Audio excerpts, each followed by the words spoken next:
Welcome back to another episode of the Outsider Sports Baseball Podcast. Corey Jason here, joined along with Dylan Mel and John Pauline. Guys, we are a week away from the trade deadline, so let's get right into it. One of the first dominoes to fall, the Braves bolstered their bullpen. They traded for relievers Pierce Johnson from Colorado and Taylor Hearn from the Rangers. Now, Hearn was DFA'd about a week ago, so he only really cost cash considerations from the Braves.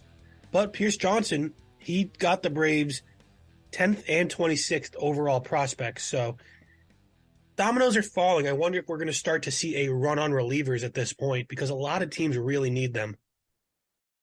Yeah, I mean, Corey, this is just like the Braves be ahead of the curve, getting some relievers early on, leading the pack. Just pretty simple for Atlanta.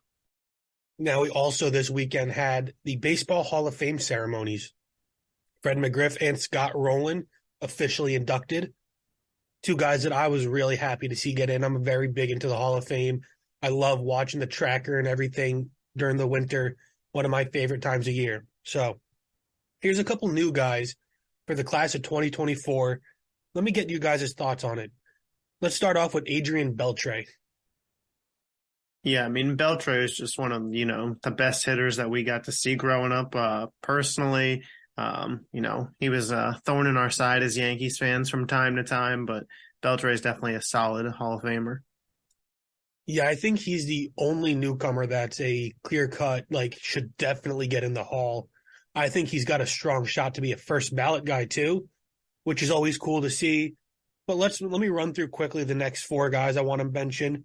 You got Joe Mauer, David Wright, Bartolo Colon, and Chase Utley.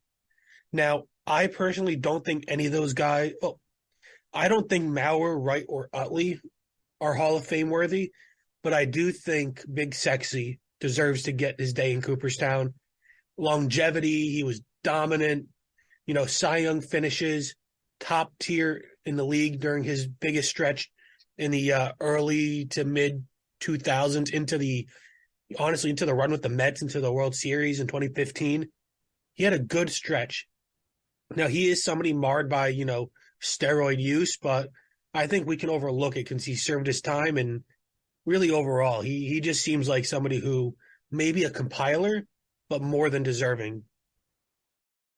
Yeah, we got to get Bartolo in for the culture. But on a real note, I'd be shocked if they let him in with the steroid allegations. You still got so many other greats waiting to get in that have that same issue. Probably not a first ballot, maybe down the line.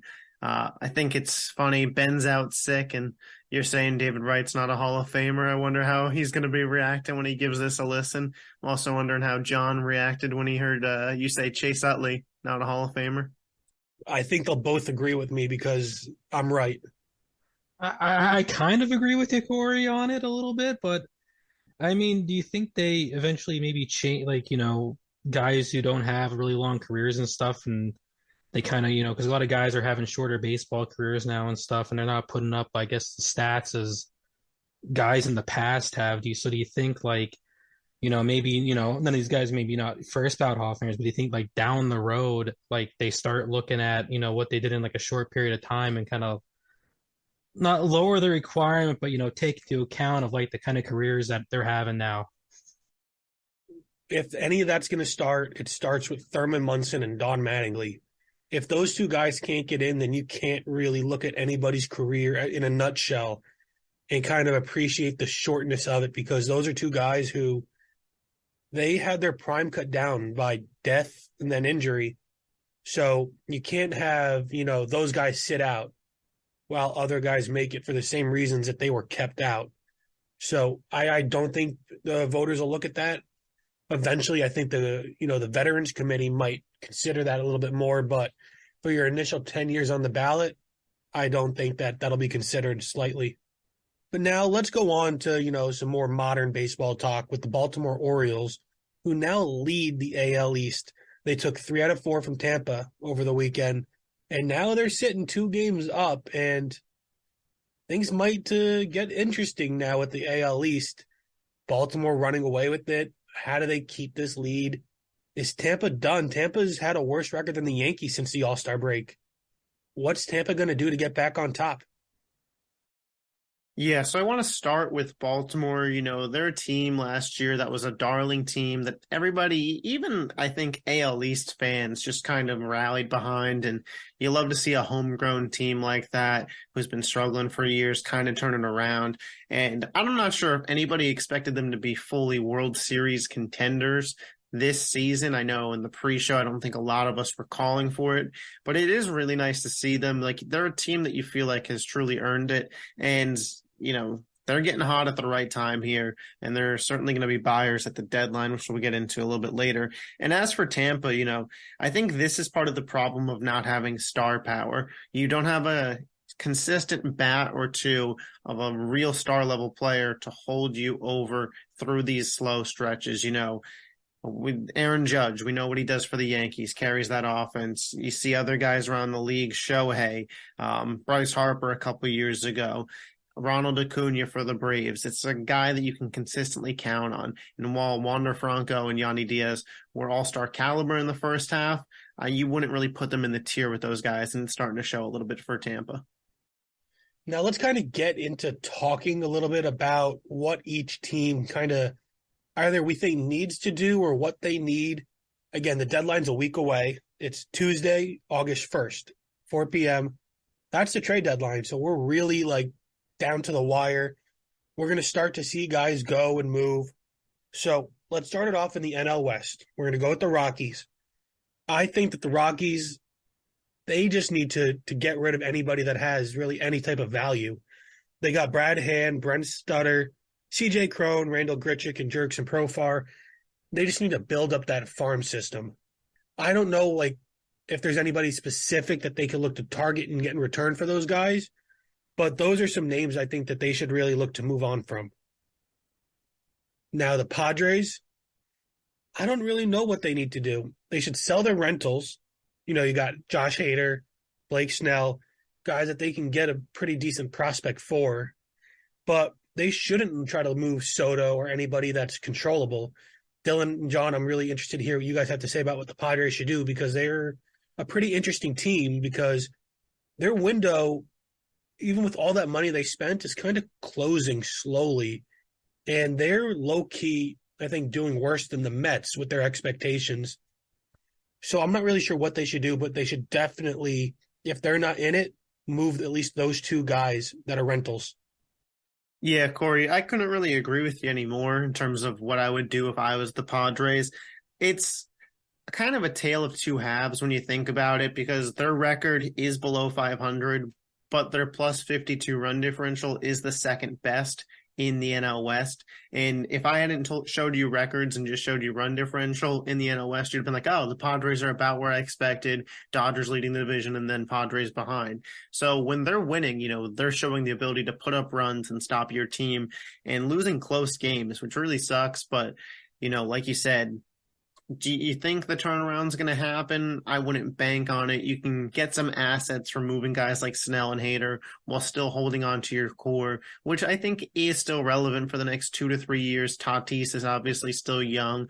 Bogarts has shown the ability to be a great hitter. Obviously a down year this year, but something he could certainly bring back. Same for Machado. So, and Juan Soto, another young star. You have him, you have Tatis. You could go for it any year, really.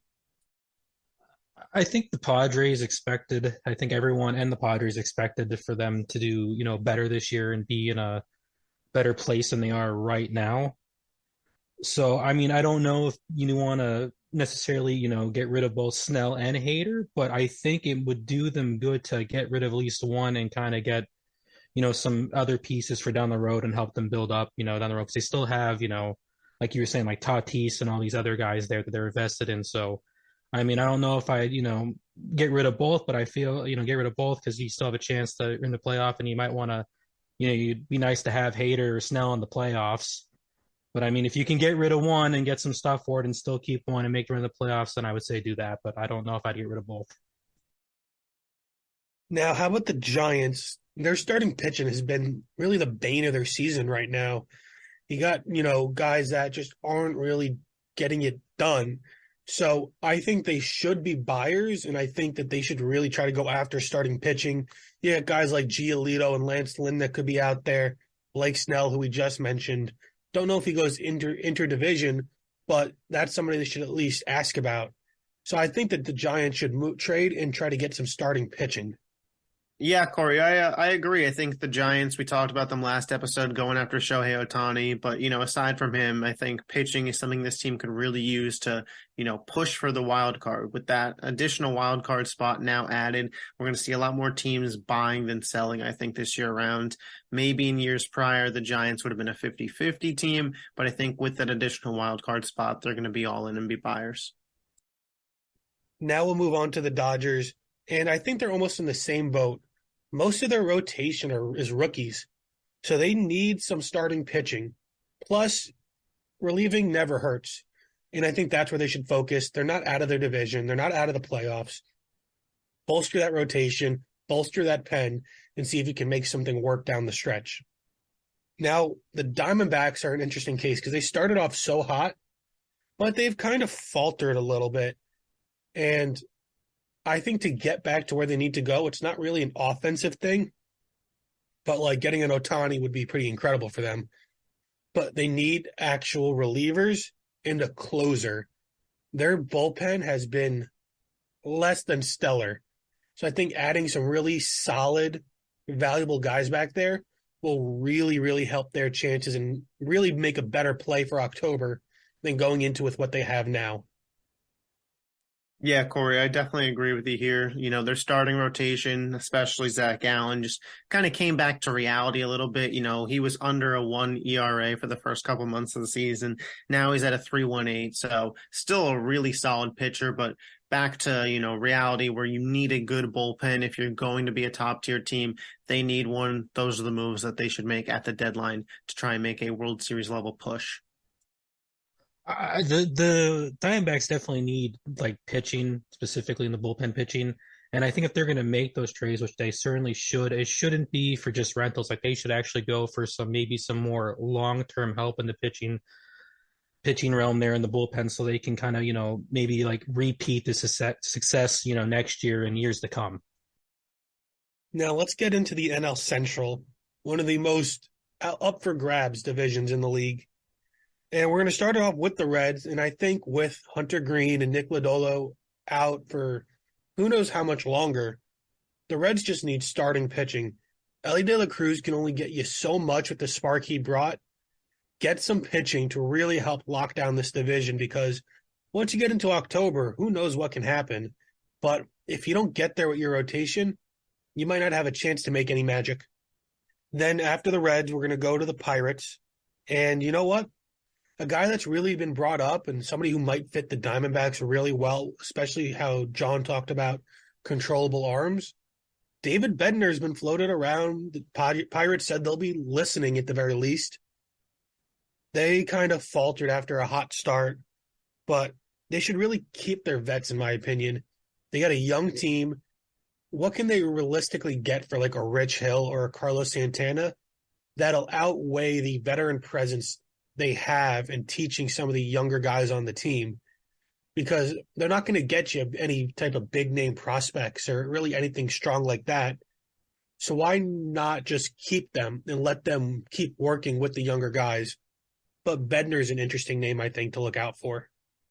Yeah, I agree, Corey. And a name that I'd be calling about if I needed just a little boost of hitting would be Andrew McCutchen. Older, can't really play the field as much. Maybe he wants to retire as a Pirate, but if Pittsburgh talks to him and says, hey, this World Series contender wants you, we don't want to hold you back, it's got to at least be worth a phone call. No, after the Pirates, the Cubs, and my one big question for them is, what do you do with Bellinger? If you want to lock him up long term, is it worth it to trade him away and get prospects, go after him in the offseason, keep him, work with him through the rest of the year to kind of get an extension done, or do you kind of just let him go? Do the Cubs see themselves as being contenders in the next couple years? I don't know. That's questions they have to ask themselves. But I think the Cubs should look to move Bellinger, because with the season he's having, he could get you a pretty decent prospect, definitely somebody top 10 in the organization, if not a little bit better, even though he's definitely a rental. Yeah, I agree. I would look to move Bellinger. You have Hap, you have Suzuki, and I believe that they have a kid right now in the farm system who projects to be a pretty good outfield prospect. I forget his name, but you know, I don't see the Cubs being a World Series contender in Bellinger's timeline. If you can get a good prospect, which you should be able to for a guy batting 300, I'd pull the trigger on it. With 100%, somebody that the Yankees, if they are buyers, should be looking at too. But now the Cardinals, they are possibly up there with the Mets, the Yankees, and the Padres as this season's biggest disappointment. One of the best teams in the National League over the last 20 years. They have some tough choices to make. Do they think they can catch the Reds for the division or the Brewers or anything? Do they think they can even make a run to the wild card? They got a guy like Jack Flaherty. How about Jordan Montgomery, Jordan Hicks, Ryan Helsley, O'Neill Cruz, Tommy Edman, Dylan Carlson, Wilson Contreras. These are all names now being floated as possible trade guys. Even a guy like Lars Nootbaar, the darling from the WBC. Guys that could all be on the move. And to be frank, that's probably the best route for the Cardinals because they need a spark. So retool. You're not going to win with these guys. Just go and get something good. I'm not going to suggest trading Wainwright or anything because he's, a legend for you. But he kind of wasted his final year. Trade these guys, build up that farm system, and honestly just be happy you had the run you did. Start that rebuild off by trading a lot of guys with some good value. Yeah, I'm interested. Do you guys think that the Cardinals are a team that could really blow it up at the deadline, move off of Goldschmidt and Arenado and completely revamp their farm system? Or do you think that's more of a wait until the offseason move for them? I think it's a wait until the offseason move. See how the rest of the season plays out. I think you hold on to Arenado and Goldschmidt unless you're blown away by an offer. And if the rest of the season and your plan for the future, when you kind of look at it, if that doesn't kind of line up and mesh together well, you can get probably a better deal from Arenado and Goldschmidt in the offseason, especially if you're willing to eat some money because you can get some pretty decent prospects.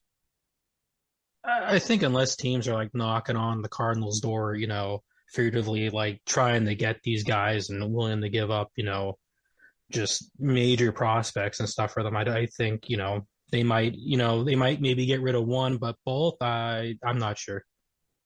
Now, after the Cardinals, last team in the NL Central, we're going to go to the Brew Crew, the Brewers. And I don't think they should be sellers. They told Corbin Burns they're going to keep them, that they're not going to sell them. It's a weird thing to put out there if you're going to be a liar about it. So you honestly go get a first or third baseman, just get a bat, get somebody that'll put some pop in that lineup, and just go for it.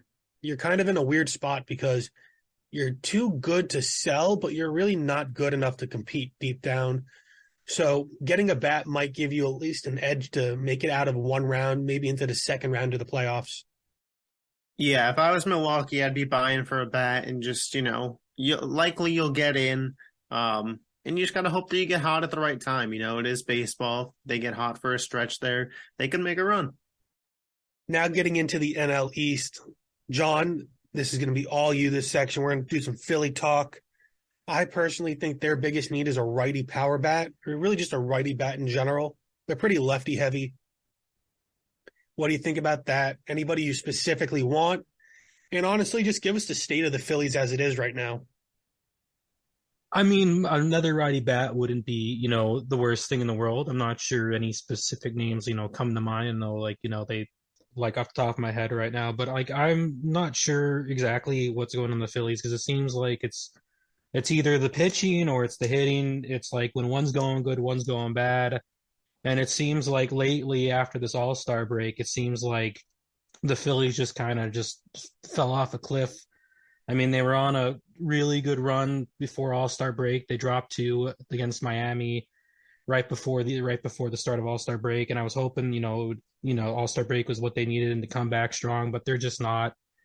It seems like it seems like, trouble with the pitching specifically, after, like especially like they're like, like 3, 4, 5 guys. Seems like after like Nola and Wheeler, the other guys aren't too reliable, and even like Nola and Wheeler aren't very reliable this season either. So I mean, I am not sure what you do as the Phillies right now, because I mean, you see a lot of different fans and people saying they need bats.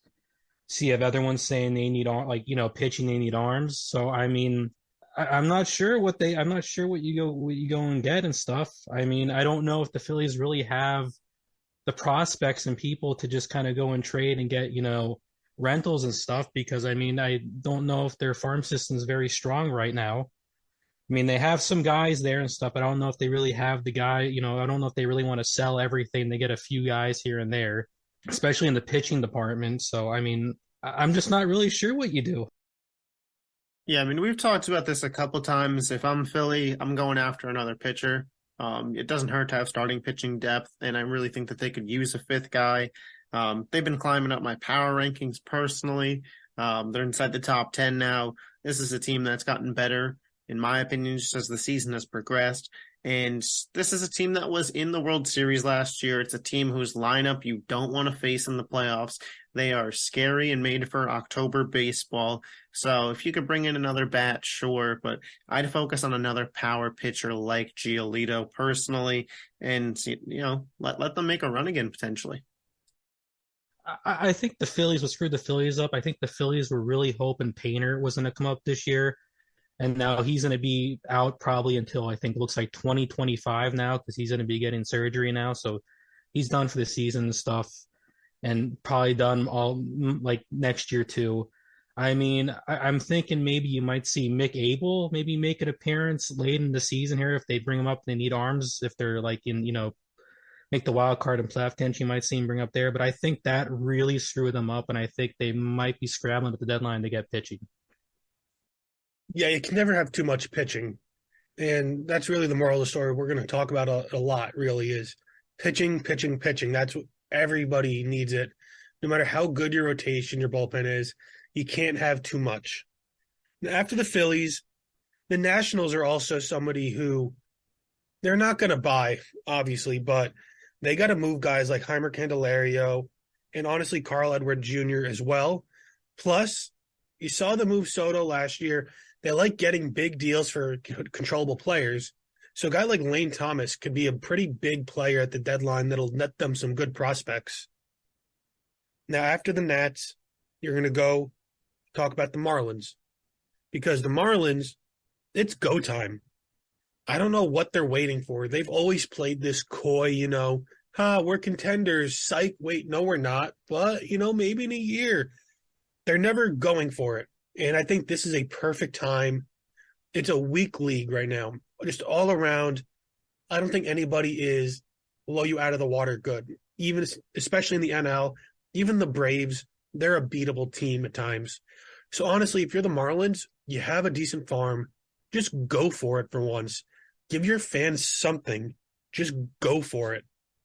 Yeah, Corey, I'd be with you. But I feel like this ownership and front office, they're going to look at the team 2-8 over their last 10, a negative run differential, and they're going to stand pat again.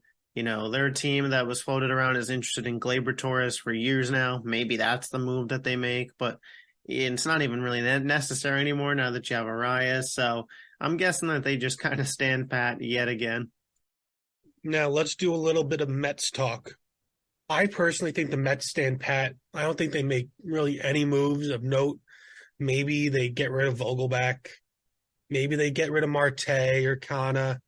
But I think Scherzer and Verlander are here to stay. One, I don't know who really wants them, because who's going to give up a good prospect just so the Mets will eat salary for Scherzer? At this point, Scherzer's shown he's on the back ends of washed.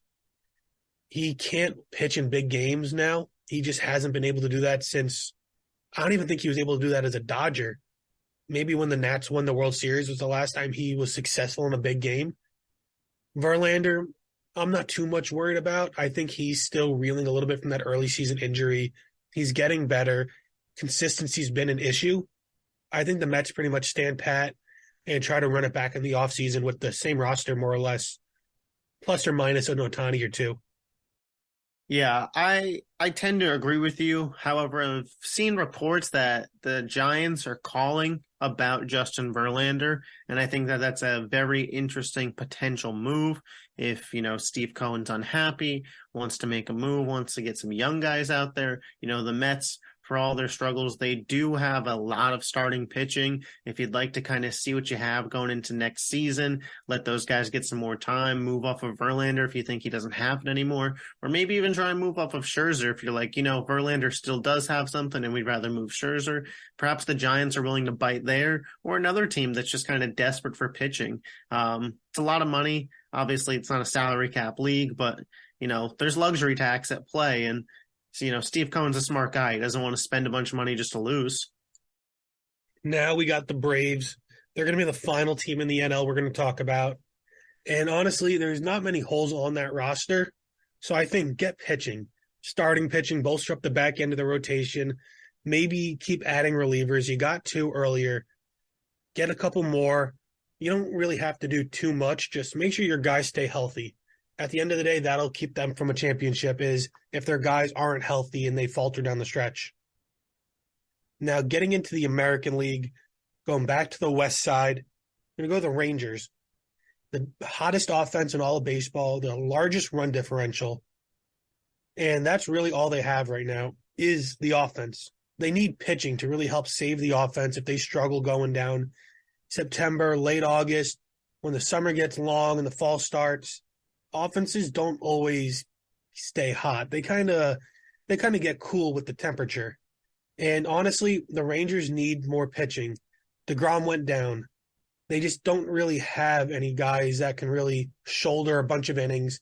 They got Eovaldi, but past him, there's just nobody there that can really help them. So going after a guy like Lance Lynn, Giolito, a Verlander, somebody that can really help them, that's where I think they need to pivot. Yeah, Corey, I couldn't agree with you more. Eovaldi's been great for them with DeGrom out. And hell, I think Gray's even been a solid number 2 for where they're at, but they have to get another pitcher if they're going to be a World Series team. And it has to be the caliber to be, kind of like a co-ace alongside of Eovaldi. Doesn't necessarily have to be a true ace, but you need those two, Eovaldi and whoever you trade for, to be the top pitchers in your lineup going into the postseason. The offense is good enough that you don't need a superstar pitcher, but Gray's got to be a 3, and Eovaldi and whoever they go get has got to be a 1 and 2 combination. I think that they should, be in the mix for Justin Verlander. Pick up the phone, call up the Mets. Like you said, reeling from an injury, perhaps a change of scenery, back in a winning culture, back in Texas. We know he's comfortable pitching there in October. Maybe there's something there. Now let's get into the former America's team, the Mariners. I think it's as simple of you need a bat. Go and get a bat. And I think we're going to move quickly through a couple of these because the A's, what are we going to talk about with the A's? Trade anybody with any type of value. You're getting out of Oakland. Why even tease the fans with making a move? Just trade anybody and get out of it.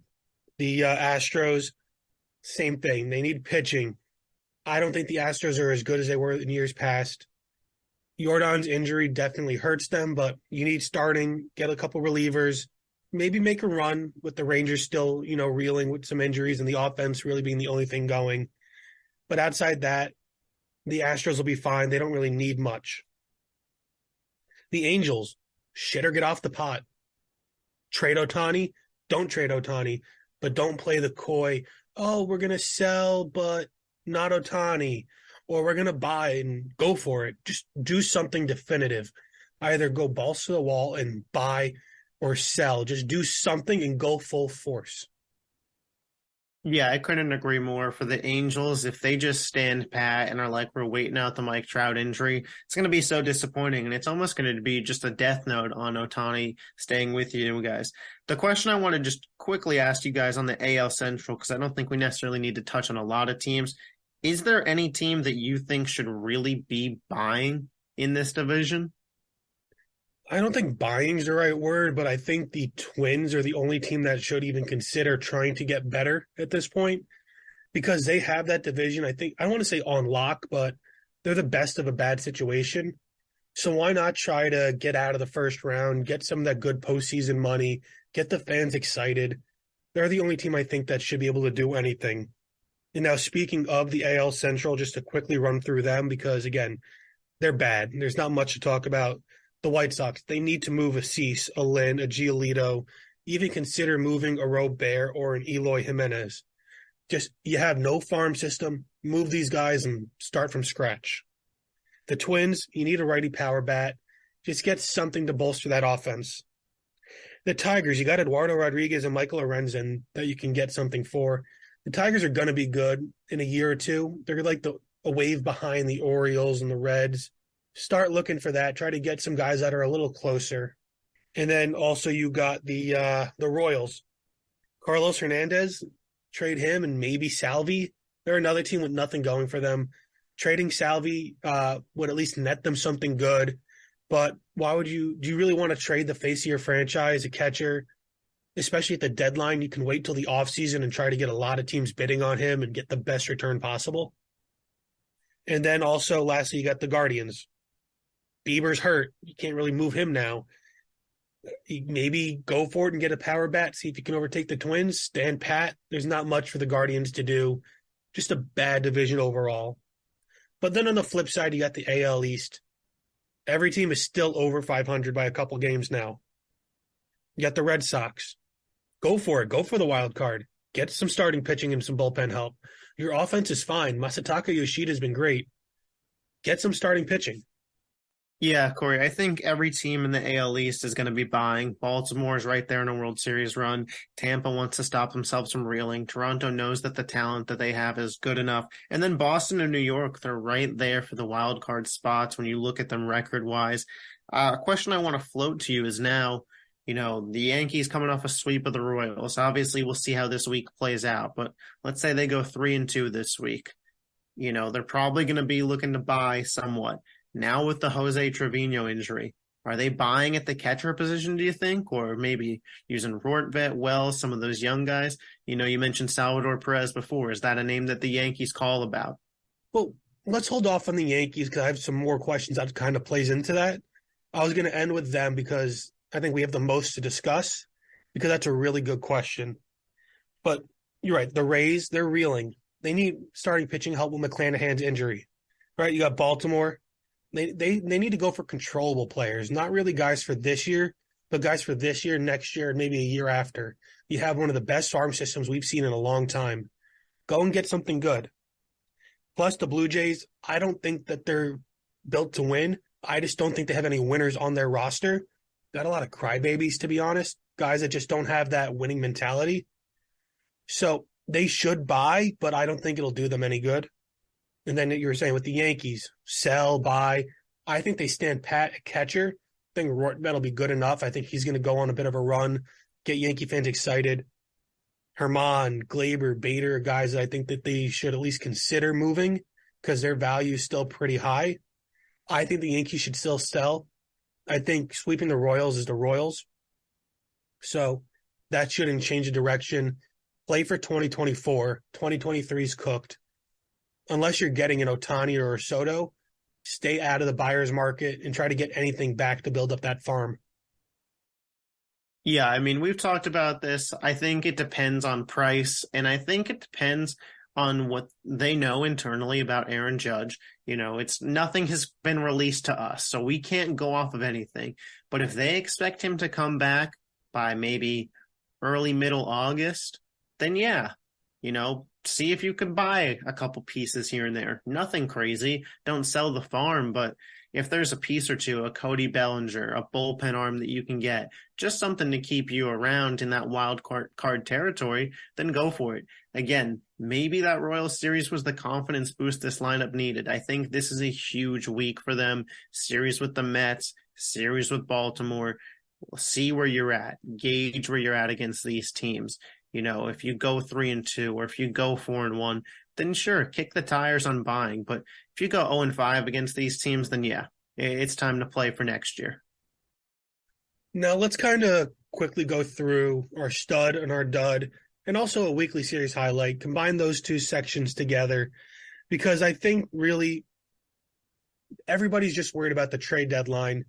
So let's get this information out there. My stud, personally, is Felix Bautista, the closer for the Orioles.